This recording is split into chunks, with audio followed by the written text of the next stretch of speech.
And there's nothing I'm doing on this report that's going to send anything back into Vicinity and change anything. So there's that to keep in mind from that standpoint. The other nice thing about it is, so as I'm pulling the data, even though I'm looking at it from, in this case, a pivot table, if I double click on a record, it's going to pull into that data. This is a very standard thing within Excel and pivot tables.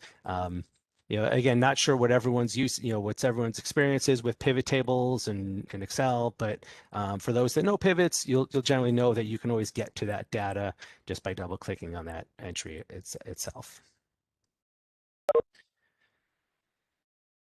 So what I want to do, I saw that there were some questions. Now might be a good time to get into some of those questions. Beth, if you don't mind, I saw the questions come in, but I can't see them.